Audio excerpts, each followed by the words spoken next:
건강한 달리기에서 가장 중요한 것은 입니다.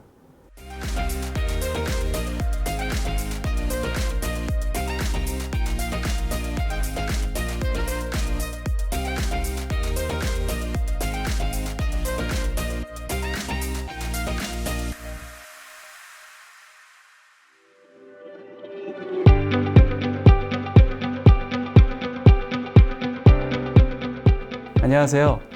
물리치료사이자 대한축구협회 체력 강사로 근무하고 있는 최영인입니다.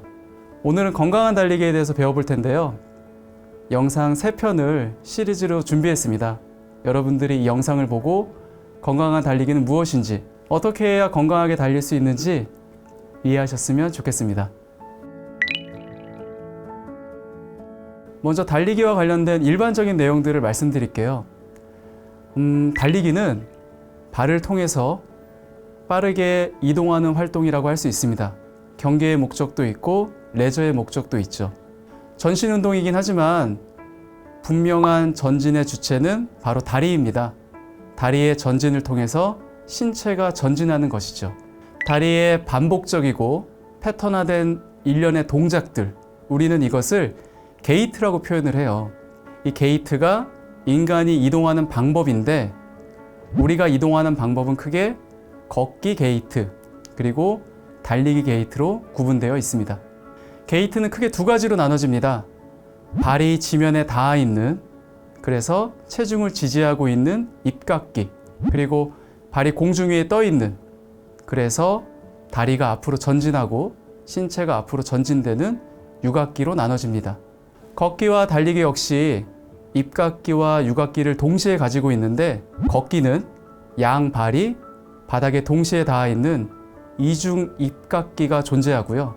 달리기는 양발이 공중에 동시에 떠 있는 부양시기가 존재합니다. 이 둘의 특징을 가지고 걷기와 달리기를 구분하고 있습니다. 달리기의 효과에 대해서 배워보도록 하겠습니다. 왜냐하면 동기부여가 되니까요.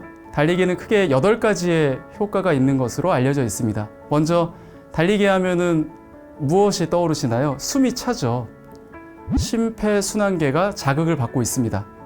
활동 근육으로 에너지를 보내줘야 되는데 산소가 풍부한 혈액이 해당 부위로 빠르게 전달되어야지 오래 달릴 수가 있습니다.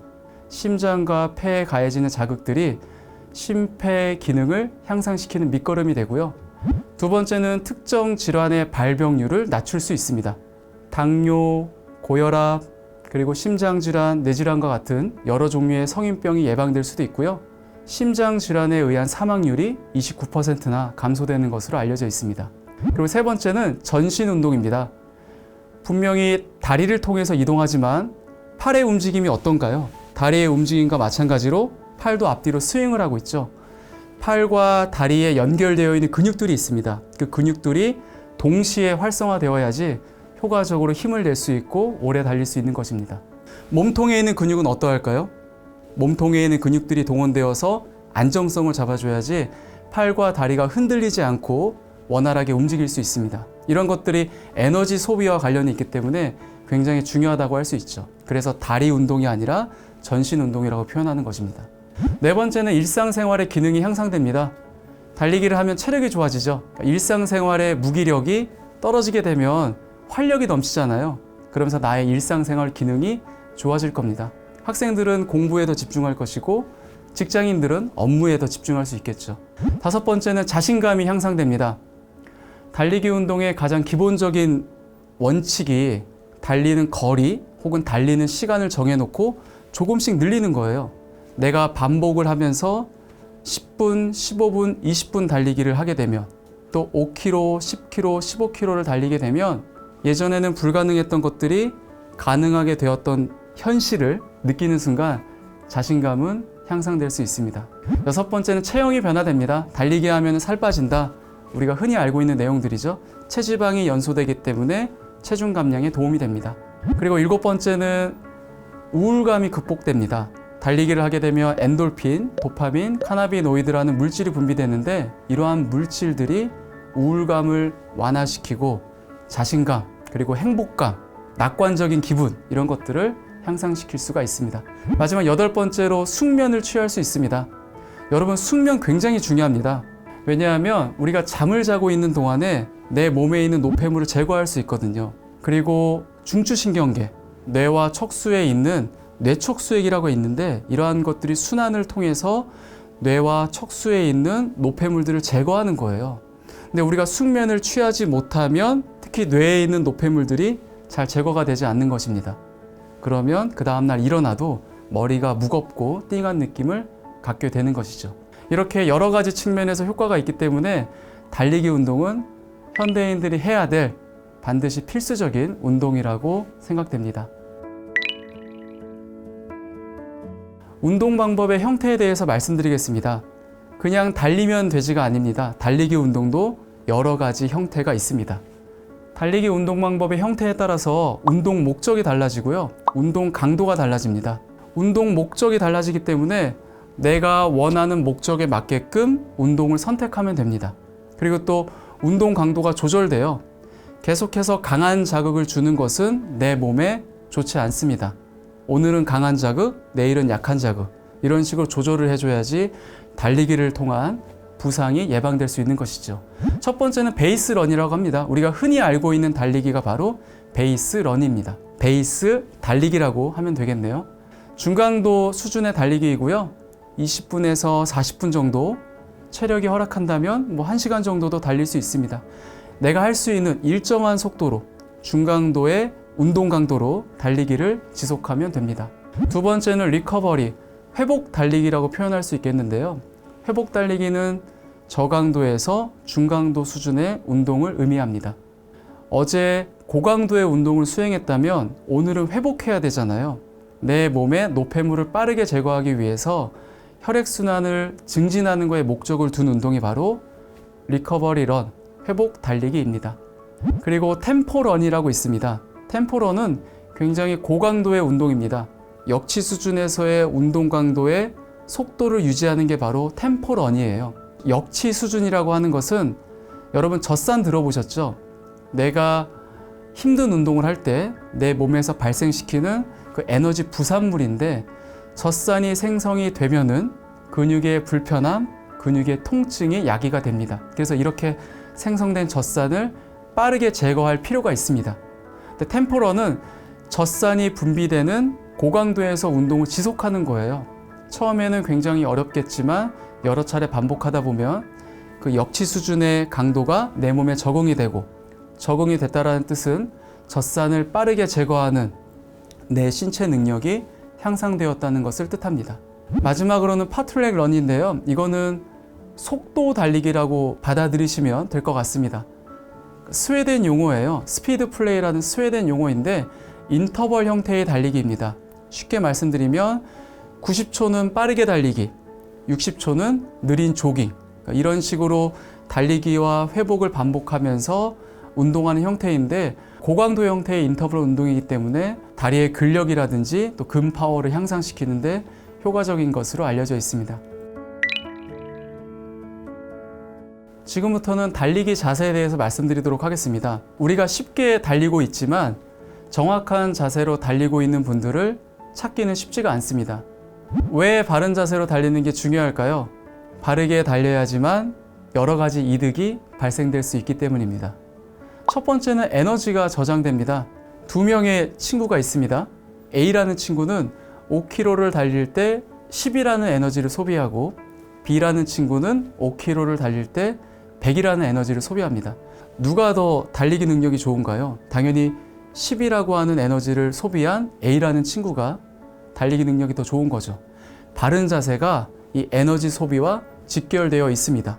내가 바른 자세로 달리면 신체 불균형이 최소화되기 때문에 그만큼 흔들림이 덜 일어나고 불필요한 근육의 사용을 제어할 수가 있습니다. 두 번째는 부상 발생 위험도가 감소합니다. 자세가 바르다는 것은 앞, 뒤, 좌우, 신체 무게중심이 가운데에 있다는 뜻이거든요. 그렇게 되면 어느 한쪽으로 치우쳐져 있지 않기 때문에 특정한 부위에 스트레스가 집중되지 않고 분산될 수 있습니다. 그리고 특정 근육을 과사용하거나 특정 근육을 비사용하지 않는 이러한 근력 불균형이 일어나지 않기 때문에 부상 가능성이 낮아지고요. 세 번째는 스트레스가 감소될 수 있습니다. 달리기를 할 때에는 체중의 몇 배가 무릎 관절에 부하가 되는데 자세가 올바르면은 그 스트레스가 적절하게 분산돼요. 근데 이때 자세가 바르지 못하면 스트레스가 한 곳에 집중되어서 무릎 관절에 있는 연골이 손상될 수 있습니다. 네 번째는 적은 노력으로 빠르게 달리고 먼 거리를 달릴 수 있습니다. 상대적인 개념이지만 똑같은 속도와 거리인데 나쁜 자세에서는 더 많은 에너지를 소비해야 되거든요. 그렇기 때문에 우리는 바른 자세를 유지해야 한다라고 표현하고 있습니다. 이 모든 것들을 쉽게 말씀드리면 내가 바른 자세로 달리기를 한다면 좀 더 효율적으로, 좀 더 편안하게 달릴 수 있다는 것을 의미하고 있습니다. 지금부터 각 부위별 달리기 바른 자세에 대해서 말씀드리도록 하겠습니다. 머리는 거북목이 되면 안 됩니다. 턱이 앞으로 돌출되지 않고 뒤로 당겨서 귀와 어깨가 동일선상에 놓여 있어야만 하고요. 팔 같은 경우는 90도 각도를 유지해 줘야 됩니다. 그 상태에서 앞뒤로 자연스럽게 흔들어주면 되고 손은 허리 높이에 위치해 주면 됩니다. 초보자들은 손이 점점 이렇게 위로 올라오는 경향이 있는데 이렇게 되면은 근육들이 과긴장되고 호흡이 어려워질 수 있습니다. 그리고 양손은 달걀을 말아진 듯이 가볍게 움켜쥐면 되고요. 어깨 같은 경우는 너무 긴장되지 않게 올라가지 않고 아래쪽으로 내려주는 형태이고요.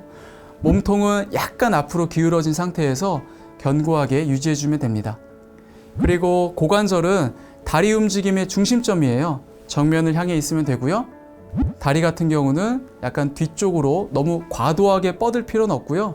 다리를 자연스럽게 구부리면서 뒤꿈치가 엉덩이 쪽으로 당겨지도록 스윙을 하면 됩니다. 발 같은 경우는 발의 너비는 골반 너비이고요. 그리고 발이 신체보다 너무 앞으로 뻗는 것을 권장하진 않습니다. 발은 신체 무게중심 아래쪽에 착지할 수 있도록 해야 되고요. 스프린터로 달리기를 할 때, 빠른 속도의 달리기를 할 때에는 발가락으로 달리는 포어풋 형태의 착지를 권장하고 있지만 오래 달리기를 할 때에는 발볼과 중앙이 동시에 바닥에 닿는 미드풋, 그리고 뒤꿈치가 바닥에 닿는 힐풋 형태의 착지 방법이 있습니다. 두 가지 방법 모두 달리기 동호인들이 선호하는 착지 방법이거든요. 여러분들이 미드풋 그리고 힐풋 형태로 착지를 해본 다음에 좀 더 편안한 내 몸에 맞는 방법을 선택하면 되겠습니다. 달리기와 관련된 일반적인 내용들을 말씀드렸고요. 마지막으로 장비들을 살펴보도록 하겠습니다. 먼저 기능성 소재의 의류가 필요하고요. 신발도 필요합니다.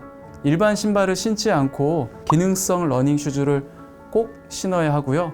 그 다음에 스마트폰과 무선 이어폰 준비를 추천드립니다. 왜냐하면 음악을 들으면서 달리게 되면 달리기 운동에 대한 피로도가 현저히 떨어지고 달리기의 즐거움이 배가 된다는 연구들이 있거든요. 여러분들이 좋아하는 음악을 들으면서 달리면 이곳이 단순한 길거리가 아니라 굉장히 여러분들만의 공간으로 변화될 수 있습니다. 그리고 마지막으로 말씀드릴 게 달리기 관련 어플입니다. 이 어플이 단순한 어플이 아니고요. 코치라고 보면 됩니다. 여러분들이 이 어플을 켜고 달리기를 할 때 음성 서비스가 지원되면서 60초 동안 달리고 30초 동안 쉬어라. 그리고 달리기와 관련된 여러 가지 정보들을 계속해서 제공해 줍니다. 그리고 또 복돋아 주고 있고요. 여러분들이 계속해서 달리기를 할 수 있도록 응원해 주고 있습니다.